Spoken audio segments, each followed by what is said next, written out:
Did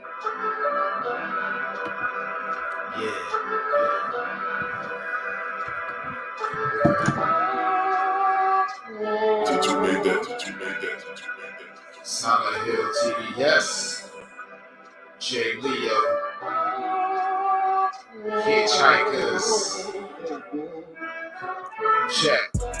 I'ma spit fire and propane. Keep a low baggy and some veggies, your romaine. Zombie ass bitch trying to eat up the whole brain. While this funny ass nigga still asking for more change. Get your taste buds lit, popping right under your tongue. Lighting up a sharp strain, feel like it's chopping your lungs. Smoke another leaf to the head, feeling like Danny Phantom. Got a medicine jar in my car full of zany samples.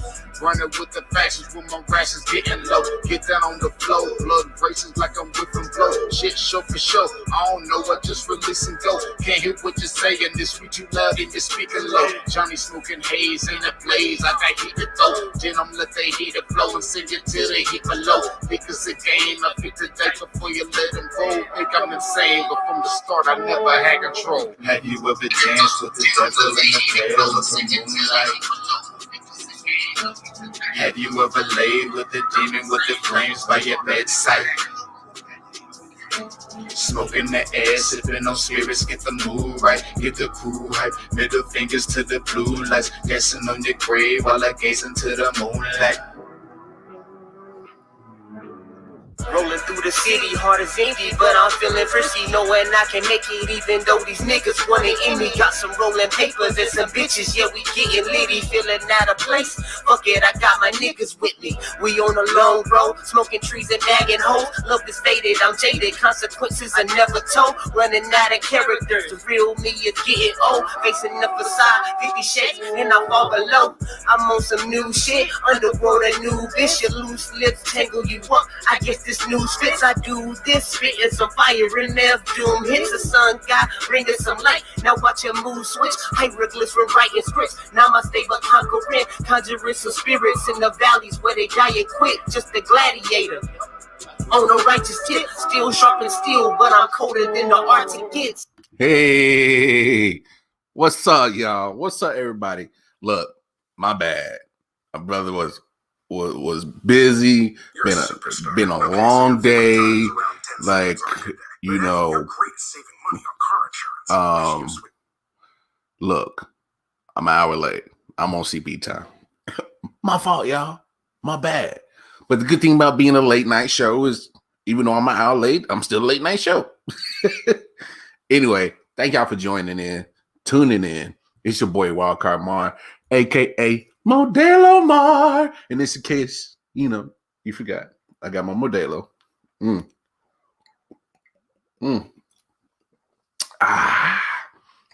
So we'll grab y'all drinks for the next 55 minutes. We're gonna talk some sports. So get comfortable, get relaxed, kick your feet up, do all that. But go over to www.I.O.W.19.com. That's where you can find all the latest information of I.O.W. network related things. Shout out to my guy Silent Hill and J. Leo. That was a song that was just playing, Pale Moon Devil Dance. So go check out my guy Silent Hill and J. Leo over at YouTube, at their YouTube page, Hitchhikers. So Hitchhikers, like HITCH hikers, HIKERS. Some dope underground local North Carolina hip hop artists. So, you know, I'm all in showing love for the people underground, especially if you're doing music. You know, drop a comment or leave an email. I'll play your stuff. You know, I love showing support for the people that's grinding. If you got your own business you wanna promote, you know, drop a comment. Jump in the email, IOWsportsnetwork@gmail.com. Hey, you know, I love showing support. But anyway, all that's done. The biggest news of the day. The QB carousel. Carson Wentz That boy is up out of there. Philly has traded their golden goose, the guy who they literally thought was about to be the heir apparent to that QB position and hold it for a long time, is no longer out of there. So Carson Wentz and Jared Goff, the first two picks and first two quarterbacks taken in the 2016 draft, have now switched teams. So let's talk about it.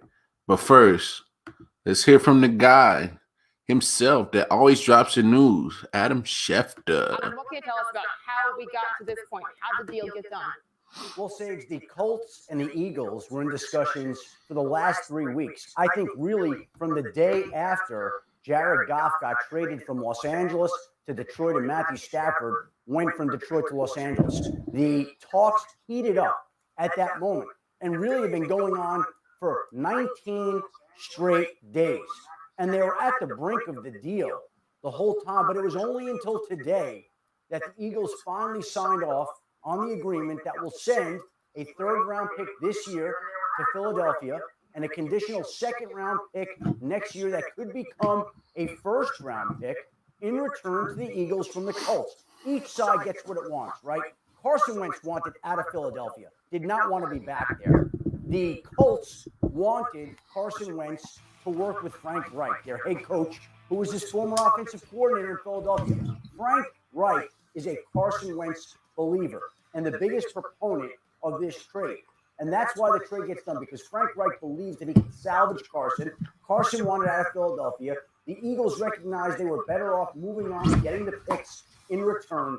And that's exactly what unfolded here with the Eagles now obviously having to eat some dead cat money, but not having to pay the roster bonus that's due next month of about $10 million. So there are all sorts of implications, and it's a continuation of the offseason quarterback movement that we've been expecting. We've now seen the first and second overall picks from the 2016 draft traded 19 days apart. Wow. First Jared Goff, now Carson Wentz. Wentz has a new home. The Eagles now have Jalen Hurts as their quarterback, but I think that they'll be looking to bring in competition of some sort. I don't think they're automatically just going to hand the job to Jalen Hurts and say, you are the guy here moving forward. I think that the Eagles will be looking. They've got a lot of ammunition now built up with the extra picks, and we'll continue to see the ripple effects of this trade that was agreed to just a short time ago. Adam, a lot to get to there. We're going to have Louis Riddick join us in a second as well. But 19 straight days of talks back and forth. That's almost 3 weeks. What was the key, the icing on the cake for everybody to give this the green light? I think in the end, ultimately, the Eagles wanted to make sure they were getting as much as they could in return for Carson Wentz. And they spoke to a number of teams.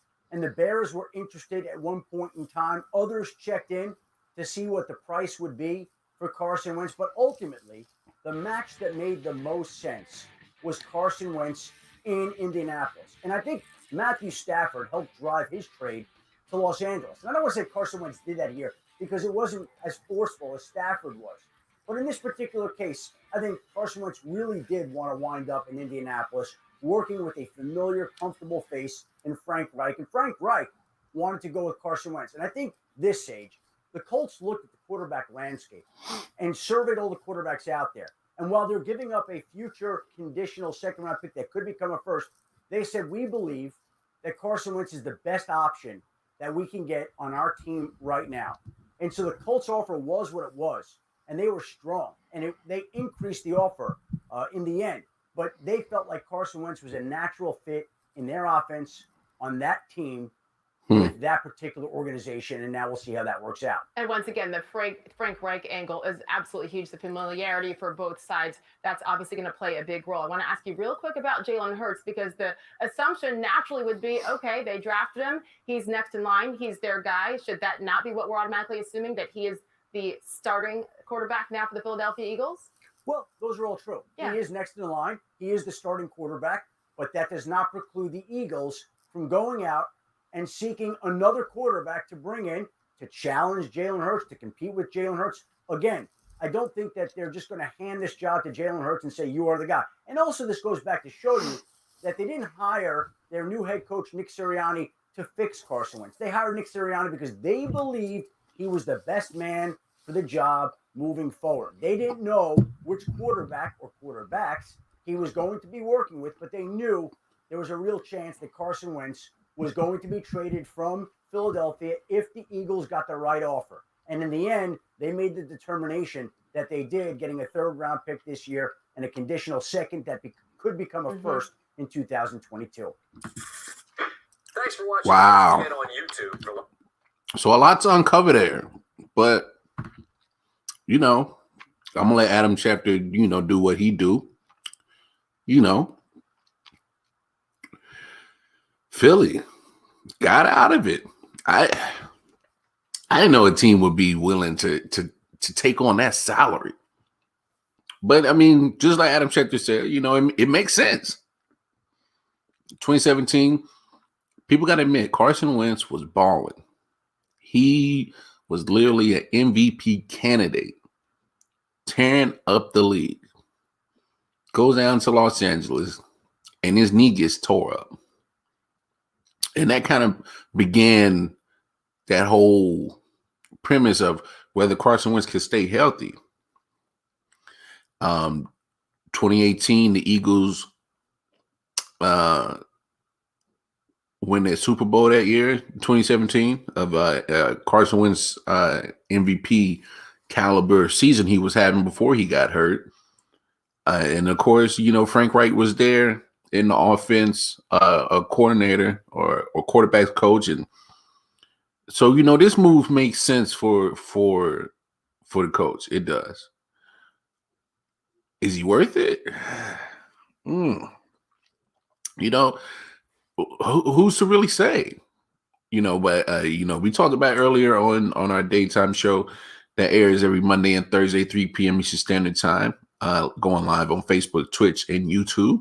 And Detroit Mail brought up a good point, as in, it is a step up above from Phillip Rivers. Mobility is for one. Carson Wentz can make certain plays with his feet to either buy time or give his receivers a chance to get open and make pretty much a playground play where things might fall apart, but he still finds a way to make a play. Look, Carson Wentz, if he can get out of his head, because this is all mental. I mean, the guy did not want to be in Philly because, in my opinion, the team moved away from Carson Wentz. Players were not. They seemed more enthused to play with Jalen Hurts. They seemed more enthused to play with another, just a different quarterback. I just think Carson Wentz lost that locker room. I felt he completely lost that locker room. Because it's one thing to get rid of Doug Peterson, who was pretty much blamed for half of the failure that was going on in Philly after the Super Bowl. So you get rid of him. Okay. So then what's left is Carson Wentz. So now you have a choice of pinpointing what was the actual problem of why we didn't succeed after a Super Bowl. So to me, if Carson Wentz is given the reins of the franchise, but yet he still didn't want to be there, then that's more an internal thing within him and an internal thing within the team. They did not believe in him. That's just my take. I tell you all the time, I'm not an expert. I see what I see, hear what I hear, and I give my take. I come on this camera and I say what I say because I love sports. And being in a locker room before, playing organized team sports, if you don't believe in your quarterback, better go find one. Because if he was given keys to the franchise and he has nobody to back him up or wants to play for him, good luck. Good luck. So in my opinion, Philly did right for the franchise by making sure they at least got some kind of compensation back. I mean, you get a third in this year's draft. You get a conditional pick that's a second round next year. It might become a first. I think they probably got the best offer. And what helps is they free up cap space. You know, you can't beat that when, you know, especially that contract was the cap hit for Carson Wentz. I mean, Indy had the cap room to do it. It was you know, with the news yesterday of the NFL cap salary being a minimum of 180 mil. You know, they was almost 70 mil under the cap. So, you know, only a few teams had enough cap space to even think about making that move. It wasn't too many that could have made that move to get it. I mean, the Jets, you know, Patriots, you know, they could have made that move. The coach and the Jaguars. The Jaguars, we already know who, you know, what they doing. You know, that's Trevor Lawrence all day, every day, Trevor Lawrence. So, you know, that wouldn't make sense for them to take on this salary. And the Jets are trying to get Deshaun. You know, I don't know if that. I don't see that working out as in Carson Wentz going there. But you know, I think it worked out for both teams. You know, and also, you know, just pointing out what my man Detroit Mel said earlier today. Getting Carson Wentz out of that scenario, get him in a new change, a new team, a new chance. It's a reset. It's a restart. So, you know, Carson Wentz should be happy about this situation. He gets to be with the coach that is going to believe in him. Frank Reich did help that man in 2017. So, I mean, we don't know how it's going to play out. Oh yeah, Man Down Podcast. Brooklyn did smack them boys. All right, we're gonna talk about that in just a second. Right now, we just talking about that Carson Wentz trade situation. And you know what? I agree with you. They gotta run the football. And honestly, if you really look at the way that Indianapolis was set up, they ran the ball great. Jonathan Taylor, that rookie, started slow, but he came strong towards the end of that season. You got your man Hines that went to North Carolina State. He's in that backfield. So Indianapolis is definitely set up for Carson Wentz to succeed. I'm at that point where you have no more excuses, Carson Wentz. You are set up with a team in Indy that has a great offensive line, top 3 in the NFL. No doubt. Them boys play ball. You got a good running game set up. You know, with this cap situation, they don't know if they're going to hold on to T.Y. Hilton. T.Y. Hilton is getting up there in age, and you know, they gotta vamp up their offensive weapons. You know what I'm saying? Get more weapons in the receiving game as in wide receivers. Mo Ali Cox, the tight end, is as a basketball player converted to tight end, but he's a big body. He's hard to take down.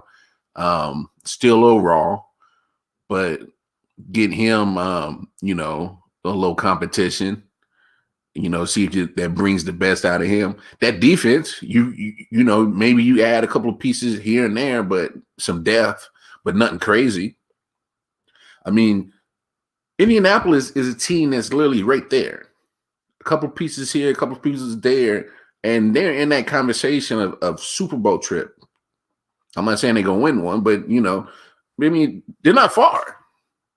This move can possibly be that move to to put them in that conversation year by year of being a contender. It does.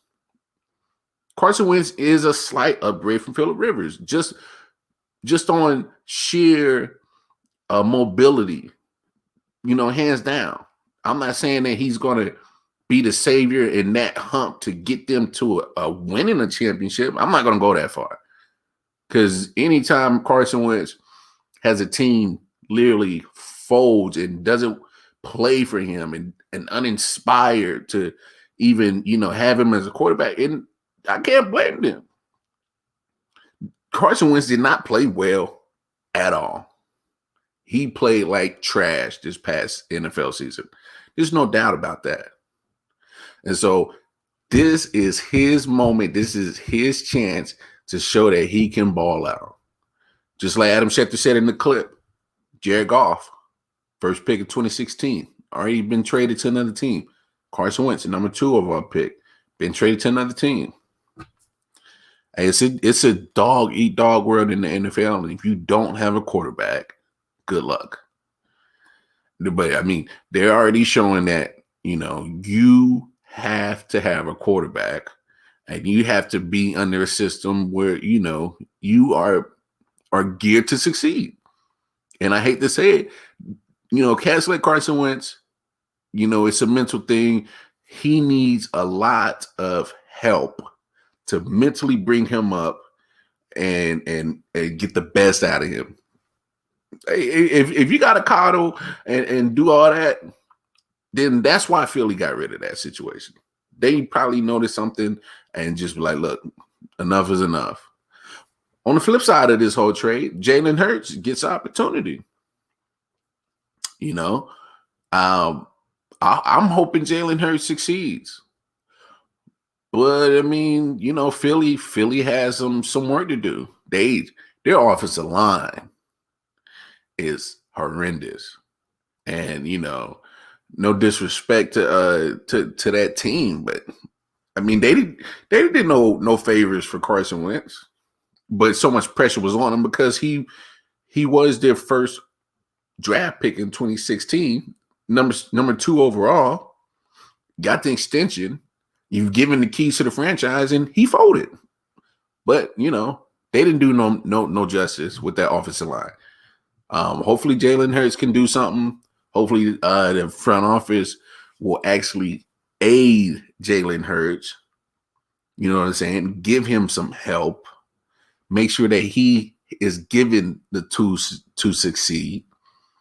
But I don't think they're sold on just giving him the job outright. Like Adam Schefter said in the clip, who they bring in, I don't know. But you got it. Now that you got rid of Wentz, you got to ride with Jalen Hurts. You went second in the second round last year to go get him while you still had Wentz. So to me, that was already writing on the wall. You know what I'm saying? So I mean, eventually this was going to happen at some point. So shout out to Jalen Hurts. Now, one thing I will say, I don't think this affects any kind of value that they're looking for Deshaun Watson for Houston. So this trade of Carson Wentz has no, in my opinion, no effects on the amount that Houston's going to receive for not Jalen Hurts, for Deshaun Watson. I don't see any change in that. Houston is going to ask what they're going to ask for, and rightfully so. I mean, Deshaun Watson is a generational quarterback, very mobile. I've seen the reports out there talking about Carolina Panthers give Houston 3 first rounders, which you're gonna have to, and Christian McCaffrey. We kind of talked about it on the day show Thursday, but I don't see any issues with that. Just the running back position has been devalued in the NFL. It is no longer have one stud running back, give him 25, 20 to 25 carries, maybe about five to seven targets out the backfield. He's racking up almost 250 all-purpose yards. Hopefully, maybe two total touchdowns. That game of running back, reliability is no longer there.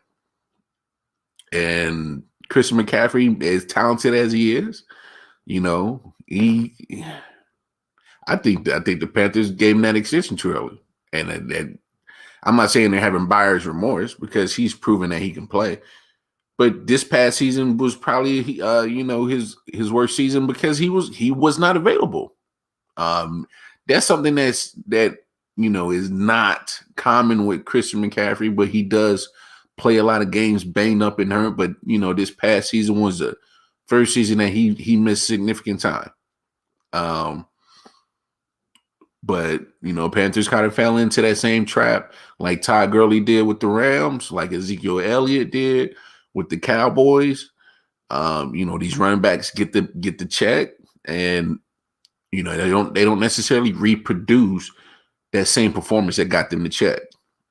I don't know if that's just some kind of bad voodoo on the running back position. I don't know.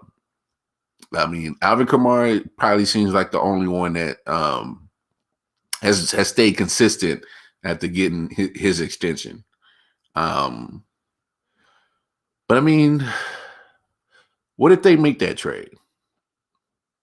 In my opinion, Carolina would be winning wise a same situation as it was for Houston for Deshaun Watson. I'm not saying he's gonna, win the NFC South. No. Giving up Christian McCaffrey to get Deshaun Watson, you're losing a weapon. You are. But Curtis Samuel is a decent wide receiver. So is David Moore. So I guess giving up Christian McCaffrey, that's primarily your only weapon for the Panthers. But you also get back a dynamic weapon in Deshaun Watson that could make stuff happen by himself. I would say better defense with the Panthers. Even though they just released K'Wan Short, and he'll be a free agent, but he was coming off of 2 years of shoulder problems.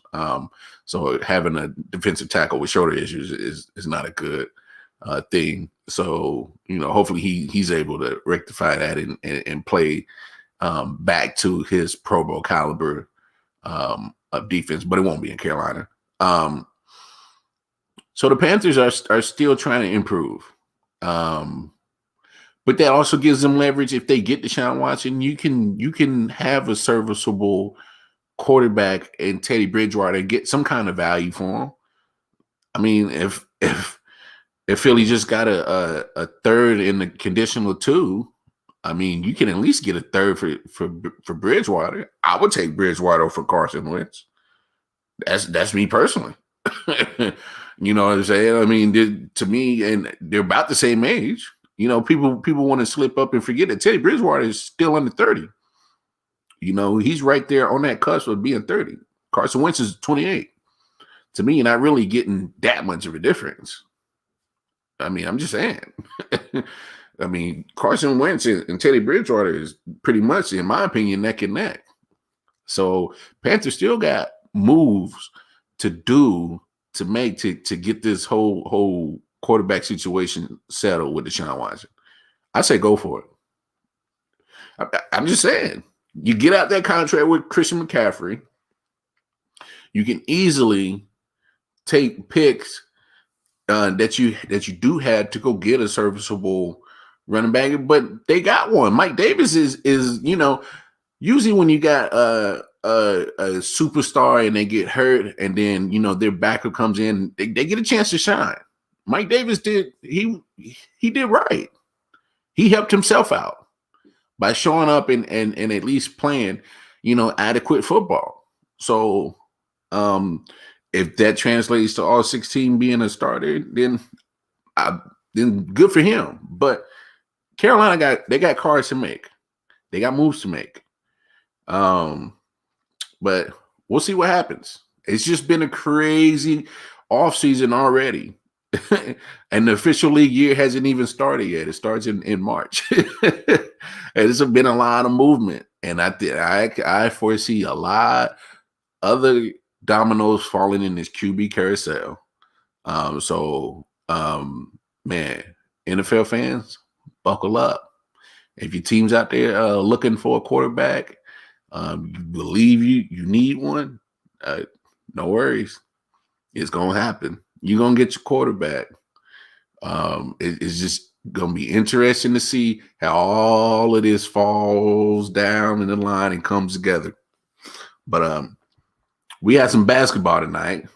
Had a couple of good matchups. Of course, we'll talk about the Lakers and the Nets in just a second. But in the other matchup, we had the Milwaukee Bucks playing the Toronto Raptors. And man, is it fair to what's going on with the Bucks? You know, that man Giannis Antetokounmpo. I'd be fucking up that man's name, man. I hope he'll never see this shit. I'll be fucking up that man's name hard, dog. But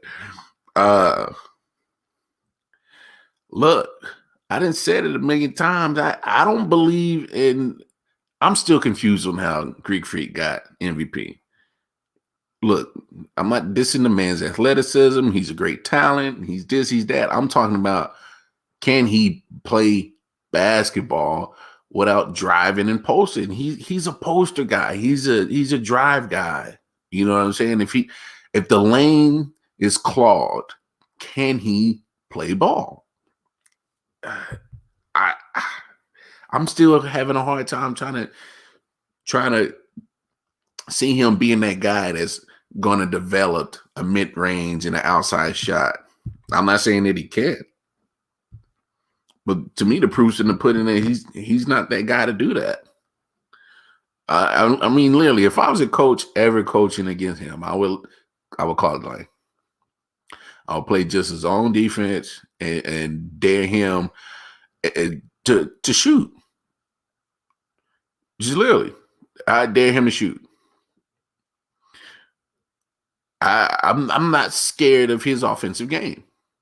You know, the NBA is literally an outside shooter's game now.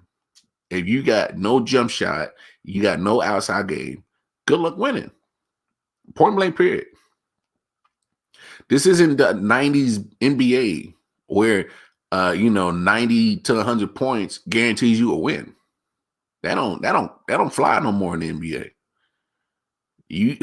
If you're not letting it fly behind the arc, and you're not getting proficient at it, good luck. Because these cats is scoring 115, 120 minimum. That's their minimum. That's their slow night. That's a defensive game in the NBA. If a team scores 120 points, 115 points, that's defensive game in the NBA nowadays. Cats put up 130, 140 like it ain't nothing now. The scoring in the NBA is nuts. I mean, obviously there's no defense. Get you at least a few opportunistic stops. That's about it. But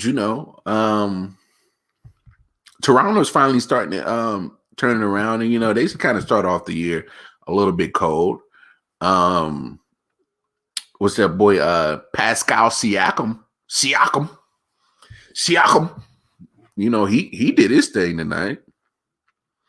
You know what I'm saying? I don't know if Toronto goes out and get another piece. I'm not sure, but they got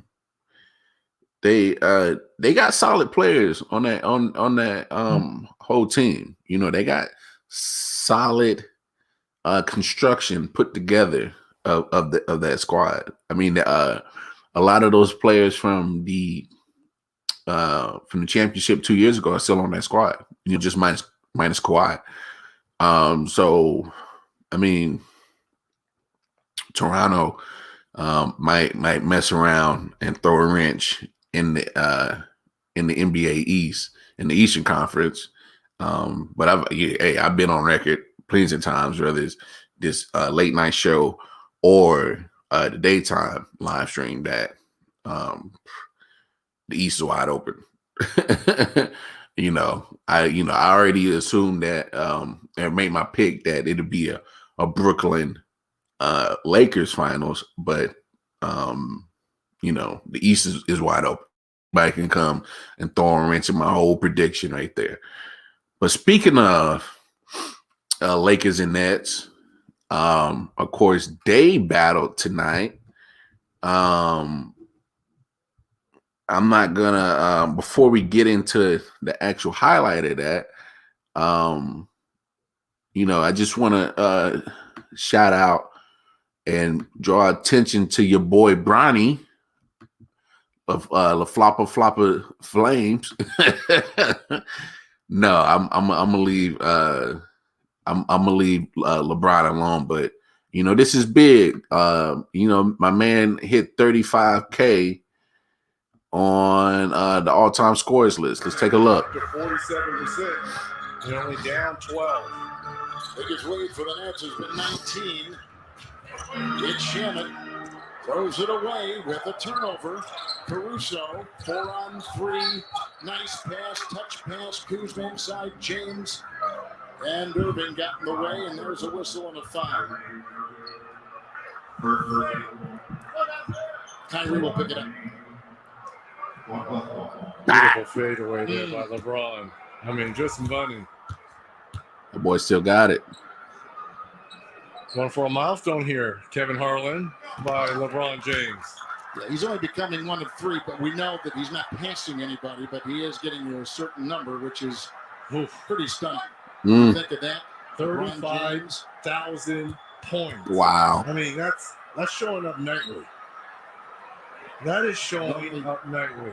Kareem Abdul-Jabbar and Karl Malone made more field goals than LeBron, so in almost every significant offensive category. What I do? Did I flop again? Is climbing in all those areas: assists and points and games played and wins. Look at that list, y'all. Third player. Look at that list. To get 35,000 or more. Man, there are some ballers on that graphic. Right Say it again, Reggie. Say it again, Reggie Miller. There's some ballers on that list. Man, wow. 35K. Say what you want. Like my man Shannon, that's that boy Go James. Hey, I'm not a big Bron fan. I'm really not. I'm a Lakers fan, but I'm not a big Bron fan. But you got to get that man props. You got to. 35K is nothing to sneeze at all. Third overall. So, big shouts out to LeBron.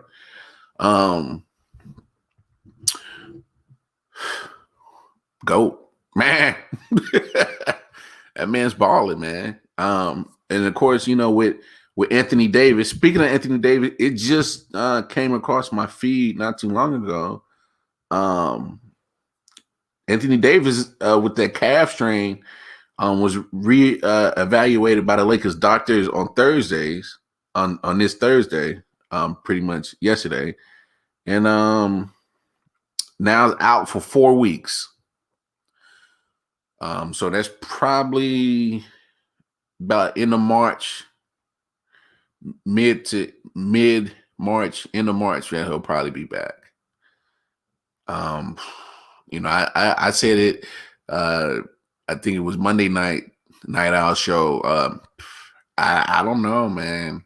That asking LeBron, Mr. 35K and all, asking him to literally pull out magic that he used to do in those Cleveland days when he had nobody to work with and drag them to the finals.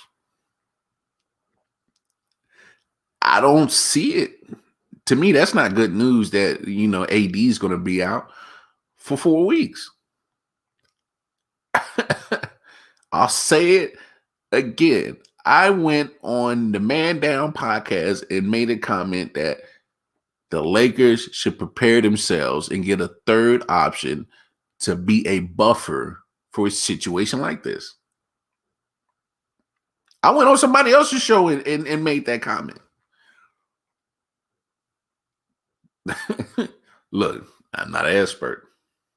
I'm just a guy that loves sports.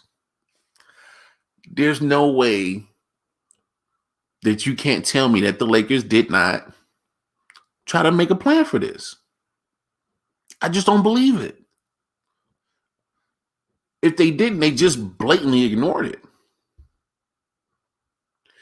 AD is injury prone. He is. Talented. A mismatch, yes. A problem when he's on, yes. Unstoppable when he's 100% healthy. Yes, unstoppable when he's 100% healthy and on. Yes, and yes, all day, every day.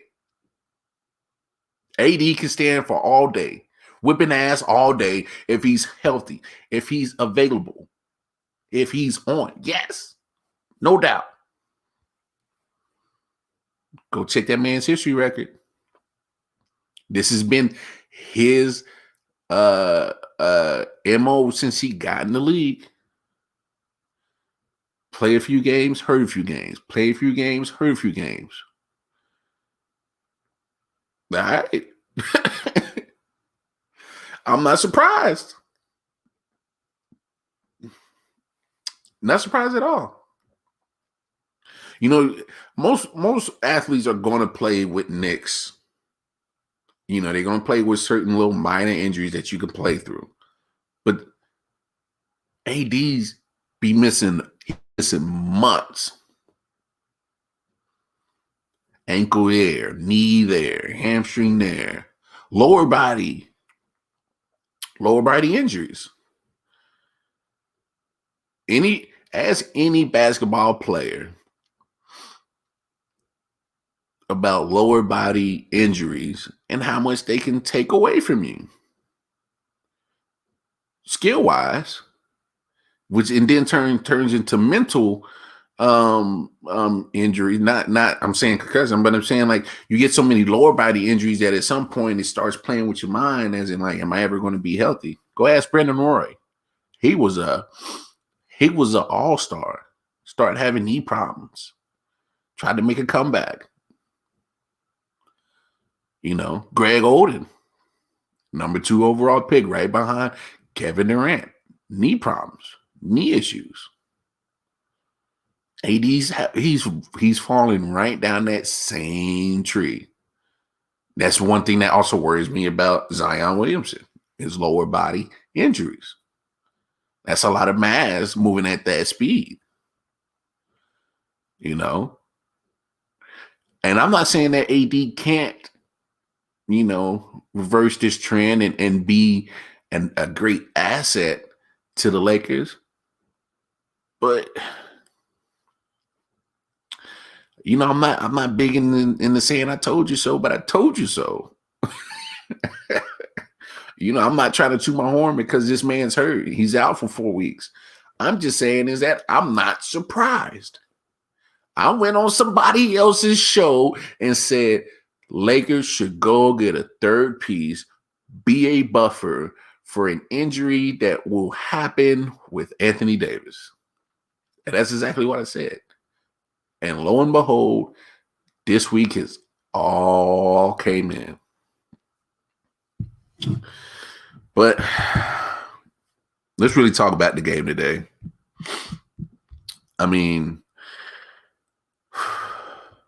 Lakers were not in that game at all. You know, me and Detroit Mail talked about it earlier today when we kind of previewed it. What would this game look like? What is the matchup? You know, is pretty much a pick of a lot of people's, you know, finals prediction. Lakers, Nets. after tonight, I'm gonna still stick with it because I don't backtrack. If I say something, I said it, I meant it, 10 toes down on that shit. And that's how I rock. But man, my hopes is glim. They is bleak. I mean, KD didn't even play. Kyrie was probable. He played with the back issue, but this thing wasn't close. Yeah, I mean, especially when you got the Nets, heating up the with James Harden did it again, 11 assists. I talked about James Harden. If you miss my synopsis about James Harden, go back to either YouTube, Facebook, Twitch, I.O.W. Sports Network, and check last night's show.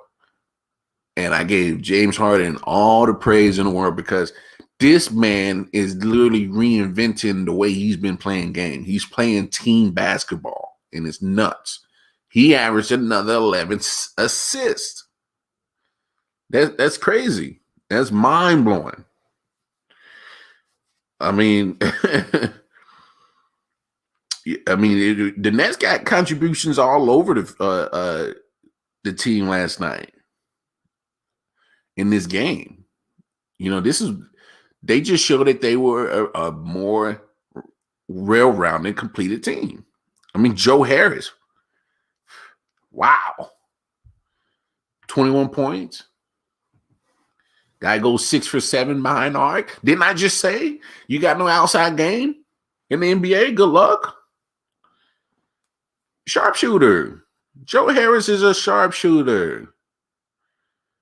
After the second or third three, somebody better put a hand in that man's face. You can't let him go 6 for 7 and expect to win. No, sir. Not going to happen at all. James Harden pretty much led the way. And he did it again. Like I said, 11 assists, 1 turnover.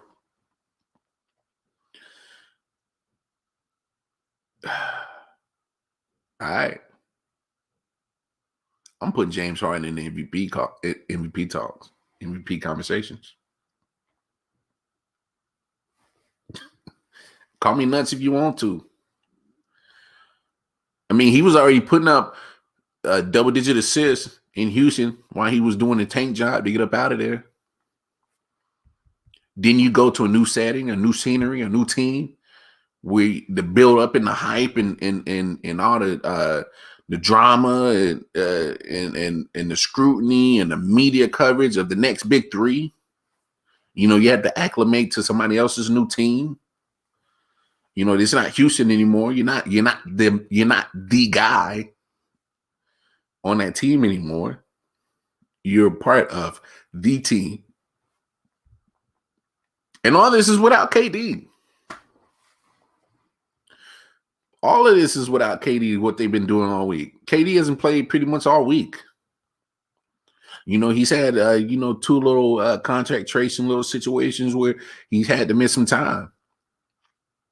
And I was worried about the gelling between the Nets, if they want to be able to get the actual, congealed,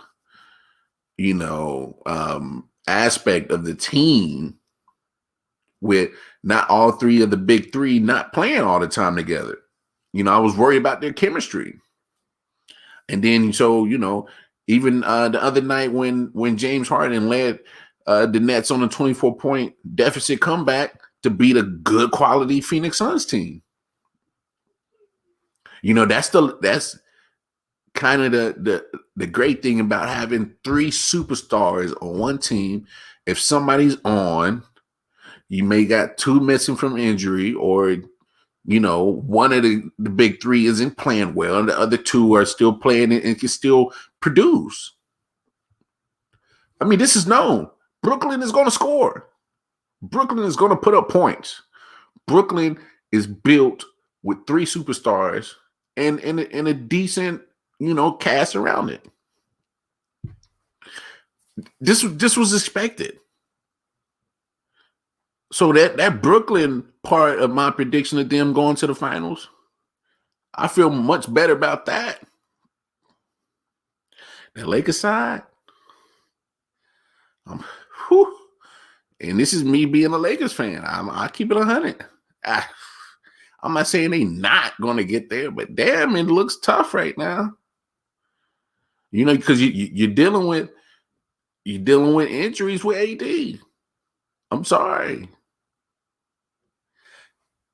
The title to the AFC West, I'm sorry, the NBA Western Conference crown goes to LA. But a lot of that is predicated on having both LeBron and AD.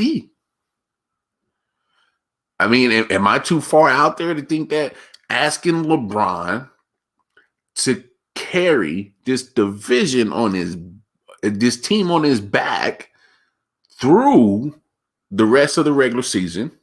I mean, let's think about it. They're not even at All-Star break yet. They're not even, they're pretty much a third away through the season. So you want Bron after the shortest offseason that the NBA has ever had? Literally, they were playing before the pandemic, full schedule, down 3-4 months because of the pandemic.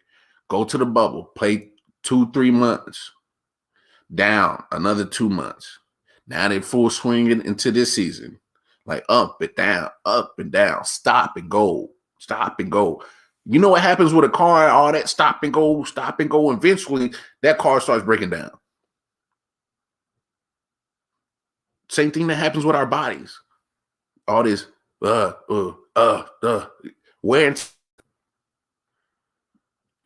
I'm not saying LeBron is showing wear and tear, but when he's coming into the season already talking about load management,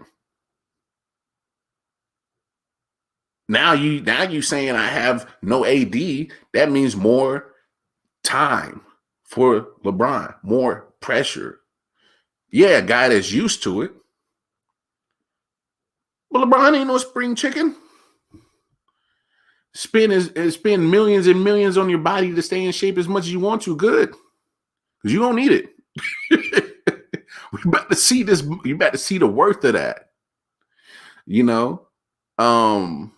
And yes, Stephanie, this is really live. We live. How you doing? I appreciate you joining the show. But LeBron is not that spring chicken no more. Expecting him to literally carry this franchise to the finals at 36, man, to me, that would be one of the biggest accomplishments that LeBron can ever do if he gets this team to the NBA Finals. But it's not looking too pretty. I'm sorry. I'm not a betting man. I'm not 100% committed to say that they not gonna make it, because I know we just put up the clip. LeBron is Mr. 35,000, the newest member of a group of 3 men that have put up 35,000. So we obviously know the man to score. But man, to ask him to do what he was doing when he was 22, carrying Cleveland Cavaliers teams to finals that they had no business playing in and getting swept by the Spurs, to ask him to recreate what he would destroy the big three in Boston by literally putting up 50, 55 points in a playoff series, averaging that, to me, it's a lot to ask. That's a tall order. If anybody can do it, it's Bron. But like I said, I'm not a bet man. I don't like my chances. So that whole Nets and Lakers prediction, it's looking real bleak, especially on that Lakers side with no AD. We'll see what happens. But nah, I don't know. I don't know, Lakers fans, Laker Nations. Y'all can comment, y'all can like, share, let me know what y'all think. I mean, yeah, tough night for the Lakers. Get blown out, get beat up at home. That game wasn't close at all. Damn Lakers. Y'all didn't even make it entertaining. I wasn't entertained. It pretty much just gave me that confirmation that I was right. that gave me that confirmation on why I should be worried. I mean, of course, no Dennis Schroeder tonight. Right before it tip off, he had some kind of contract tracing little situation going on. So, that is also another thing that kind of scares me. What does that contract tracing, situation entail for other players on that roster? What if the Lakers are the next team to get bit by the COVID, fall victim to it? I mean, there's been teams that haven't played it in almost a week and a half. I don't know. Bad timing for everything for a lot of these Lakers, man. So,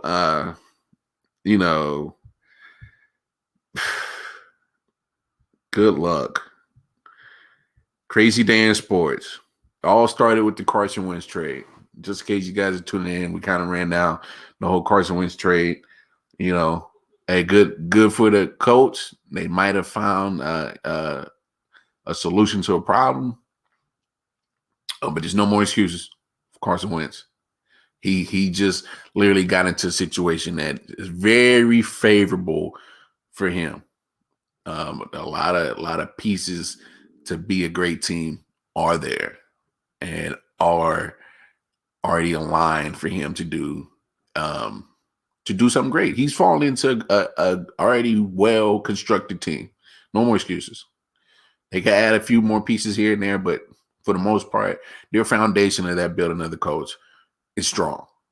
I mean, they were in the playoffs, had a chance to even win that playoff game against the Buffalo Bills. I think they could have. They pretty much shut down Josh Allen for really getting off. We'll see what else happens in that QB carousel. All the drama with the quarterbacks have already gone on, before the next season even started, before the draft, all that pro day. So there's more to come. Man, hour flies by when you're having fun. I'm over here, got dry mouth. I forgot to drink some of my Modelo. But cheers to everybody. We're approaching up to the end of this show. Again, I apologize. A brother apologized that he was late coming on tonight. But that's the beauty of doing a late night show. Even if I come on at midnight or 1 o'clock, it's still late night. But again, appreciate you Night Owls for staying up, kicking it with your boy. Shout out to the homeboy Detroit Mail, the man with the game master plan of all of this I.O.W. network. Our sister Alexis, we thinking about you. She has a little family situation going on, so keep her in your prayers. We got much love for you, Alexis. You can always reach out to me and Jamel. We got you. Philip Riddick, R. Bob, Daddy Cooks, L. Jeffrey Moore, Caleb Harris. Oh man, go check out Caleb Harris. Good guy who loves talking about mental health when it comes to men. Shout out to the Man Down podcast. Always show us love on their end. The Man Down Podcast Network, the Black Owned Podcast with Sincere and Peaches. Just a whole network full of good people. Man, great show, and I promise I'm gonna be here tomorrow, midnight. Come check me out. All right. Peace and love, world. Y'all be good to each other.